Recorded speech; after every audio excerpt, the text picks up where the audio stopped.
Hey YouTubers, here's an update on my motorized bicycle. It's been sitting a really long time. A lot of guys have been wanting updates. Well, I'm finally making one for you guys. So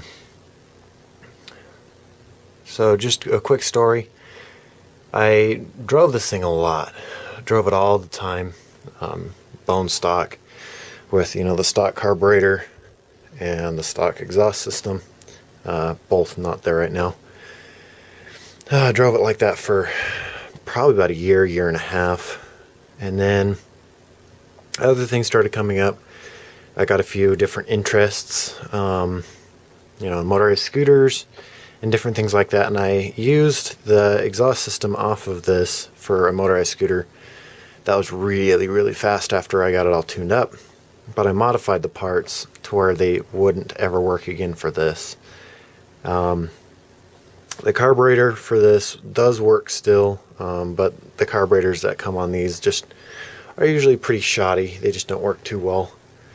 But I'm actually going to start throwing some more money at it again. I'm going to get this going for you guys on YouTube because you guys really enjoyed this bike, seeing it. And I wouldn't mind driving it around more often now that I've actually got my license. Here in my state, you need at least a driver's license to drive them. Now, cops won't stop you if you don't have a license and you look young. I don't think they know the laws very well, because I was driving this for about a year and a half when I was like 14 and a half, 15, until I was about 16 or 17. And then I got my license at 18. Pretty late, but I'm glad I waited until I was 18. Kind of got over the stupid age of racing around. I still like to race around, but just not to the point where I'm going to do damage to my car. But yeah, I'm going to start throwing some more money at it again. In about 2 to 3 months, I'll start spending some good money on it. I'm going to be going to sickbikeparts.com, and I'm going to be getting the black expansion chamber for this bike, which will be really nice. I'm going to be getting aftermarket performance carburetor off of eBay. Later on down the road, I'll be getting a jack shaft system for this bike from sickbikeparts.com as well. I'm gonna eliminate this rack. It was just something I made so I could tote things around. I used to go garbage picking all the time with this and stack stuff on the back here, skateboards, just anything that this could hold. I'd throw them on the back. Trying to think. Tires are still pretty good. The back one's looking a little bald. It's a little flat right here, just from driving it so much. This is a Diamondback. I'm trying to think of the name. The name's up here under the gas tank. Somebody asked me a while back what the name was of this. Oh, if I figure it out, I'll throw it in here.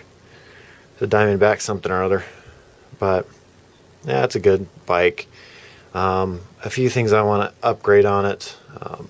Possibly front suspension. I know there's some bikes that there's a rear suspension system you can actually have on for a motorized bike, but I'm okay with a solid tail. Sometimes I like solid tail bikes a little bit better. You get a little more control out of them. Things that I've done over the past, things that I put on, I haven't even used yet, and I just started spending a little bit of money here and there a while back. I've got a simple bicycle computer here. It tells me temperature, ambient temperature around me, tells me my speed, what time it is, different things like that. Here's the one thing that everybody always asks me the most about. It's a spring-driven chain tensioner, which is really nice to have. It mounts on this top bar, as you can see, and it holds the chain up. So it's got enough slack, and it'll actually slack out it if it needs to, but it's not enough to where it's going to pop off, and it stays perfectly tensioned, and it always works. I had the original tensioner that comes with these engines, the one that sits on the bottom frame and pushes up on the chain. I quickly eliminated that because it just put a lot of strain on everything. I'm still using the stock sprocket in the back for now. This is the 66cc Boy Go Fast engine. Now, I heard that Boy Go Fast from eBay is now selling defective parts and defective things, you know, engines, carburetors, different things like that. He's getting them for dirt cheap and selling them for the same price as everybody else, but they're defective. So I would say don't buy them from Boy Go Fast anymore. There's a lot of better, you know, companies out there. There's always, you know, the eBay engines, but there are companies that put their name on the engine and sometimes will even guarantee them. So yeah, this is the original chain on it. I put upwards of 1,000+ miles on this. I put a lot of mileage on this bike. This is my main mode of transportation for a long time. So I'm trying to think if there's anything else to cover. For break-in, when I broke this engine in, what everybody asked me as well, when you break these engines in, you need to run a conventional 2-stroke oil. That means it's not synthetic or semi-synthetic. You need to run a conventional oil at about 32-to-1 ratio mixture. For I think it's about 500 miles. I usually, if you're going to be riding it a lot, that's about like 2-3 months, somewhere around there. Now, some people say 500 miles is way overrated, and that's way too much. And some people say that's just right. And, you know, there's always going to be a fight over who's right and who's wrong. Me personally, I would say 200 miles, 3. I would say 3 tops. Should do you just fine. Now you can always guesstimate and just drive around for 2-3 months and then start running a little bit leaner. Now what you need to do when you tune it up for running leaner is you need to it's about, I've heard people run 50-to-1, but I would run 40-to-1 safe, and run a semi-synthetic or full synthetic 2-stroke oil. If you're going to stay with conventional, I would stay a little thicker, because these engines will burn up quickly if you don't have a good oil in them.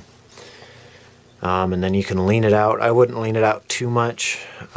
What that means is running the fuel mixture lighter, so you get more air, less fuel, more power, but you can burn your engine out a lot easier. So yeah, and then after break-in, that's when you can start doing modifications. You can, you know, start modifying your exhaust system or your intake or whatever, because you need to have the engine broken in before you start letting it get that hot, you know. This is a aftermarket plug piece. With the spark plugs that come with these bikes, the spark plugs are absolute junk. So always change these out. I wouldn't even really ride around on it. They just give out. They won't be fouled out. They won't be dirty or anything. They'll just stop working for no good reason at all. So yeah, as you can see, it's been so long since I've driven it last. The tires are actually pretty low. So I hope you guys enjoyed this video. I hope it wasn't too long. I hope I didn't talk too much. If you have any questions, just throw them my way. For those of you who want to know how to do the electrical system, there's blue coming out of the engine, goes to blue on the CDI box, black to black, and the white is for a lighting system. But I've heard that the lighting system, the white wire, really doesn't work all that well. There's a modification you can do for that, which I'll probably be doing as well. You can buy them off eBay. They're a 6-volt system that you actually mount right behind the magneto in here. It actually, there's 4 screws to the coil center or whatever in here. You take these 2 off and it sits right behind the magneto, and it actually makes 6-volt coming right out, which is really nice. I'll be taking that system and making my own modifications to it to make it a battery ran system as well, so we don't have any fluctuation in light brightness. So hope you enjoyed YouTube. If you have any questions, like I said before, just throw them my way. PM me or comment. And I hope to see you guys later. Bye.